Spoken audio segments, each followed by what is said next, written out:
મિત્રો, આપણે ફોસ્ફરસના ઓક્સી એસિડના અને ઓક્સાઇડના બંધારણ જોઈ ગયા. તો તેને લગતા કેટલાક પ્રશ્નો છે એને આપણે સોલ્વ કરીએ.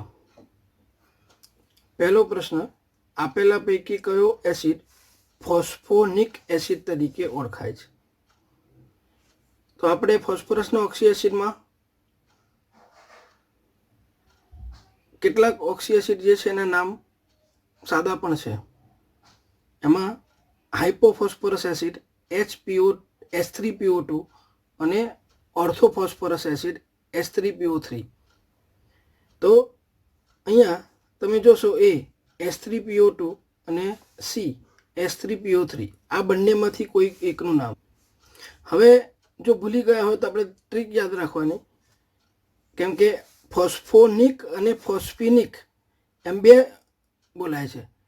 ફોસ્ફિનિક એટલે જેમાં ફોસ્ફરસની ઓક્સિડેશન અવસ્થા ઓછી હોય, એટલે અહીંયા થશે H3PO2. અને ફોસ્ફોનિક એટલે જેમાં ફોસ્ફરસની ઓક્સિડેશન અવસ્થા વધારે હોય, 3 હોય. તો અહીંયા A અને C આ બંનેમાંથી કોઈ એક શક્યતા હતી, પણ આપણે ભૂલી ગયા હોય તો આ ટ્રીક ધ્યાન રાખવાની કે હાઇપોફોસ્ફરસ જે છે એનું બીજું નામ છે ફોસ્ફિનિક એસિડ, જેમાં ફોસ્ફરસની ઓક્સિજન અવસ્થા 1 છે. અને ઓર્થોફોસ્ફરસ એસિડ છે એનું બીજું નામ છે ફોસ્ફોનિક એસિડ, અને એમાં ફોસ્ફરસની ઓક્સિજન અવસ્થા +3 છે. એટલે આપણો જવાબ અહીંયા થશે C.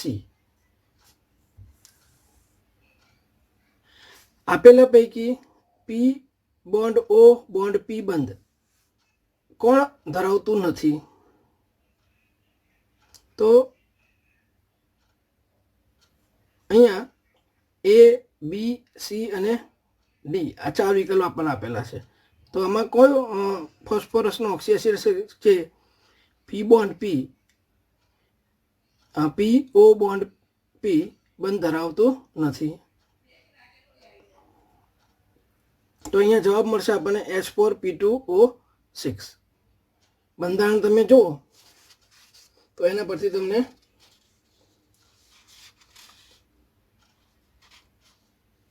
ખ્યાલ આવશે. અહીંયા બંધારણ છે H4P2O5, તો જેમાં P બોન્ડ છે.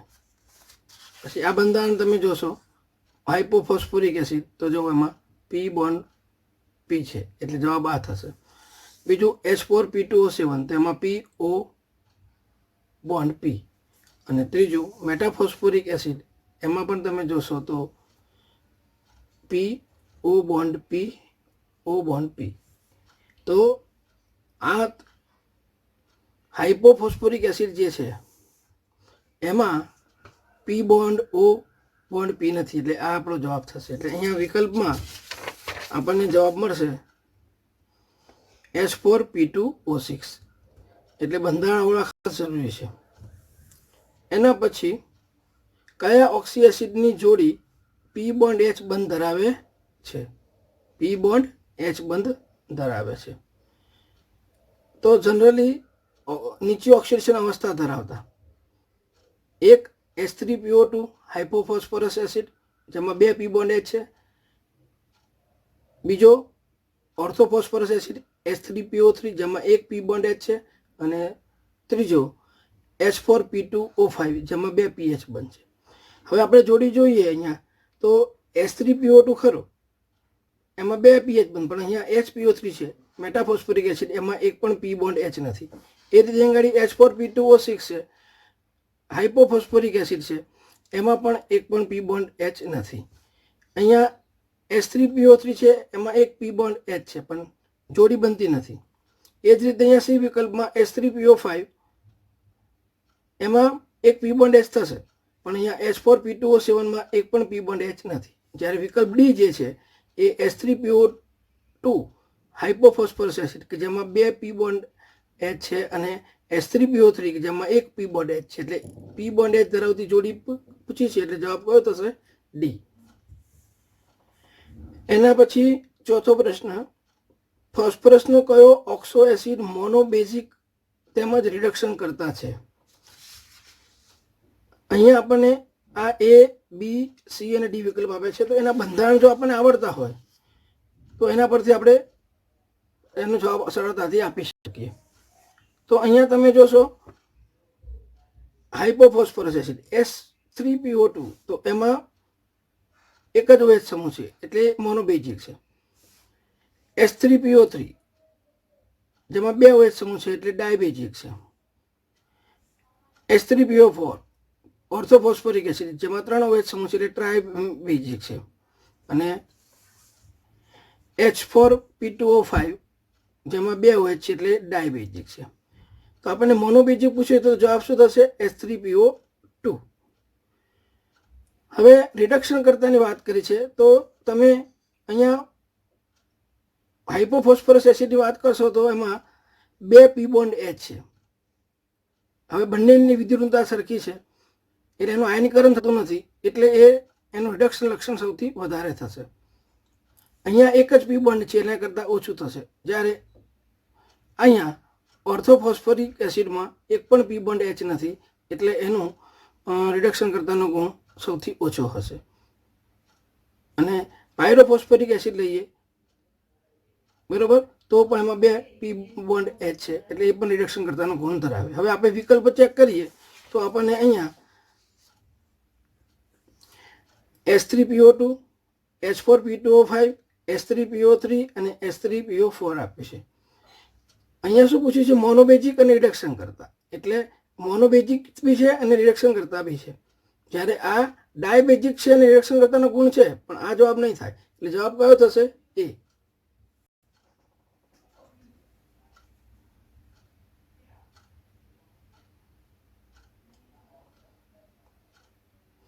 તો પ્રશ્ન ચોથાનો આપણને જવાબ મળી ગયો. ફોસ્ફરસનો કયો ઓક્સો એસિડ મોનોબેઝિક તેમજ રિડક્શન કરતા છે? તો જવાબ મળ્યો આપણને H3PO2 કે જેમાં બે પી બોન્ડ એચ છે. જેમ પી બોન્ડ એચની સંખ્યા વધારે એમ રિડક્શનનો ગુણધર્મ વધારે. બરાબર, એટલે એ રિડક્શન કરતાનો બી ગુણ ધરાવે છે ને એક જ OH સમૂહ છે માટે મોનોબેઝિક. એટલે જવાબ અહીંયા આપણો એ થશે.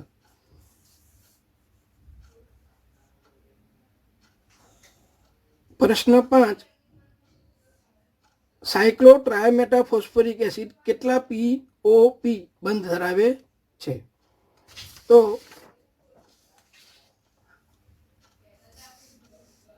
આ રહ્યું સાયક્લોટ્રાયમેટાફોસ્ફોરિક એસિડનું બંધારણ. તો એમાં તમે જોશો તો પીઓપી એક બંધ, પીઓપી બીજો બંધ, પીઓપી ત્રીજો બંધ. એટલે અહીંયા જવાબ મળશે આપણને 3. એ જ રીતે હાઇપોફોસ્ફરસ એસિડમાં હાઇડ્રોજન, ફોસ્ફરસ અને ઓક્સિજન પરમાણુની સંખ્યા જણાવો. હાઇપોફોસ્ફરસ એસિડ. તો આ રહ્યું બંધારણ હાઇપોફોસ્ફરસ એસિડનું. તેમાં હાઇડ્રોજનની સંખ્યા 3, ફોસ્ફરસની 1 અને ઓક્સિજનની 2. ક્રમ પ્રમાણે આપણે જોવા જઈએ તો હાઇડ્રોજનની 3, ફોસ્ફરસની 1 અને ઓક્સિજનની 2. તો એ પ્રમાણે આપણને અહીંયા જવાબ મળશે એ. એના પછી 7મો પ્રશ્ન, ટ્રાયમેટાફોસ્ફોરિક એસિડમાં ખાલી જગ્યા એકમનું પુનરાવર્તન થાય છે. તો અહીંયા આપણે આ ફોસ્ફોરિક એસિડના 3 અણુ જે છે એમાંથી પાણીના 2 અણુ અનુક્રમે દૂર કર્યા તો એમાંથી આપણને ટ્રાયમેટાફોસ્ફોરિક એસિડ મળ્યો. તો તમે જોશો કે એમાં આ એક આખો ભાગ જે છે એનું વારંવાર પુનરાવર્તન થાય છે એટલે કે HPO3. બરાબર, તો અહીંયા જવાબ મળશે આપણને C, HPO3. P4O10 માં કેટલા સેતુરૂપ ઓક્સિજન પરમાણુઓ? આપણો પ્રશ્ન છે P4O10 માં કેટલા POP બોન્ડ છે? તો એક POP bond 1, POP 2, POP 3, POP 4 અને POP 5. તો ટોટલ કેટલા POP બંધ થયા? 5. તો અહીંયા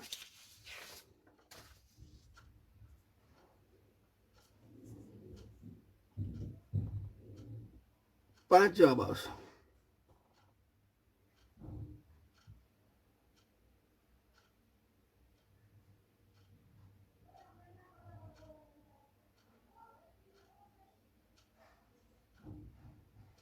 એટલે 5 સેતુરૂપ ઓક્સિજન પરમાણુ છે. સાયક્લોટ્રાયમેટાફોસ્ફોરિક એસિડ અને P4O10 માં અનુક્રમે પાઈ અને સિગ્મા બંધ જણાવો.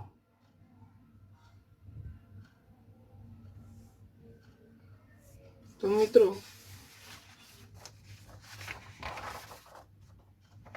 બંનેના આપણે બંધારણ દોરવાના. આ ફોસ્ફરસ પેન્ટોક્સાઇડ P4O10, તો એમાં ગણતરી કરશો તો માલુમ પડશે 16 સિગ્મા બનશે અને 4 પાઈ બનશે. એ જ રીતે સાયક્લોટ્રાયમેટાફોસ્ફોરિક એસિડનું બંધારણ આ રીતે ડ્રો કરશો, તેમાંથી 3 પાઈ બંધ અને 15 સિગ્મા બંધ મળશે.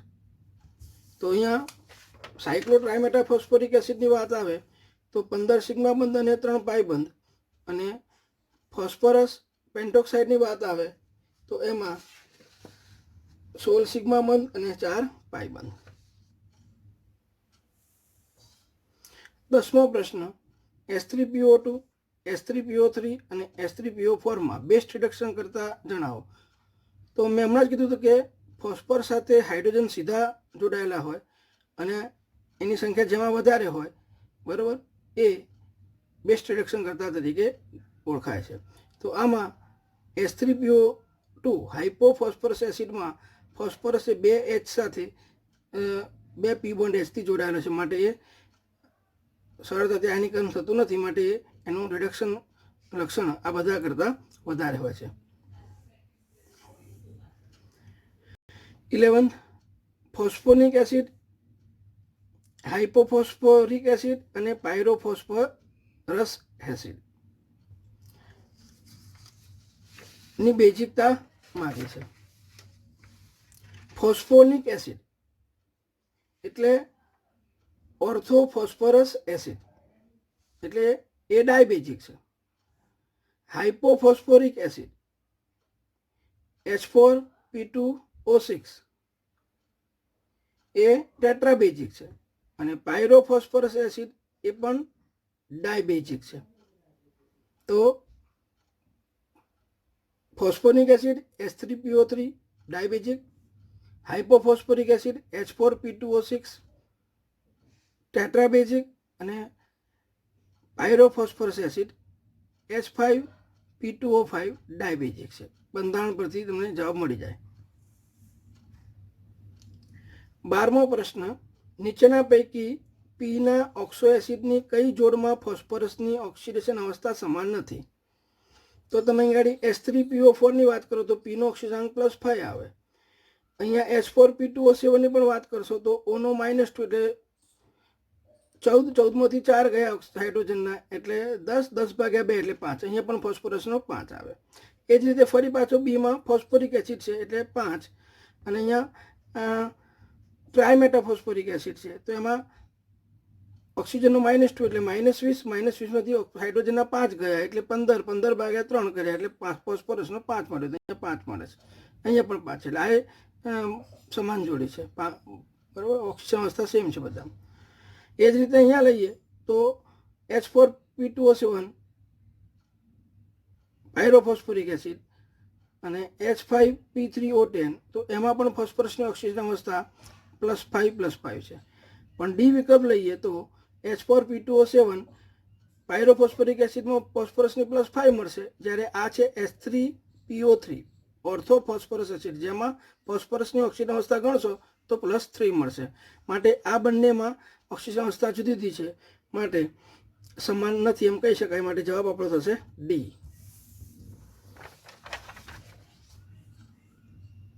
એ જ રીતે આપેલામાંથી ઓક્સો એસિડની કઈ જોડ 2 P બોન્ડ H બંધો ધરાવે છે? તો મેં અગાઉ તમને કીધું હતું કે H3PO2 2 P બોન્ડ H ધરાવે, S3PO3 1 P બોન્ડ H ધરાવે, H4P2O5 2 P બોન્ડ H ધરાવે. તો 2 P બોન્ડ H ધરાવે એવા બે છે, એક S3PO2 હાઇપોફોસ્ફરસ એસિડ અને બીજો H4P2O5 પાયરોફોસ્ફરસ એસિડ. તો એ જોતા અહીંયા આપણને જવાબ એ મળશે.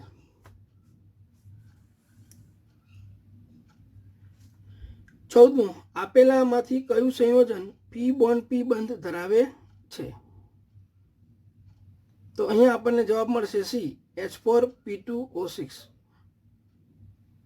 બંધારણ તમે જોશો તો એના પરથી તમને આ જવાબ મળશે. અને એટલા માટે આપણે ખાસ એના આણ્વીય સૂત્ર, બંધારણ અને નામ આપણને આવડવા જરૂરી છે. એ જ રીતે પાયરોફોસ્ફોરિક એસિડમાં પી બોન્ડ OH બંધની સંખ્યા અને ફોસ્ફરસની ઓક્સિડેશન અવસ્થા અનુક્રમે જણાવો. પાયરોફોસ્ફોરિક એસિડ એટલે મિત્રો 2 ફોસ્ફોરિક એસિડમાંથી પાણીનો એક અણુ દૂર થાય, બરોબર? તો એનું સૂત્ર થશે P double bond O OH OH O P double bond O OH OH. તો અહીંયા આપણને પી બોન્ડ OH કેટલા થયા? 1 2 3 ને 4. અને ફોસ્ફરસની ઓક્સિજન અવસ્થા કેટલી થશે? તો કે 5. તો 4 અને 5. તો જવાબ કયો થશે આપણો? બી. તો આપણને આ ઓક્સિએસિડના બંધારણ નામ અને સૂત્ર આવડતા હોય તો એને લગતા ઘણા બધા પ્રશ્નો ગુજકેટમાં, JEE અને નીટમાં પૂછાય છે. તો એને આ રીતે આપણે સરળતાથી જવાબ આપી શકાય. Thank you.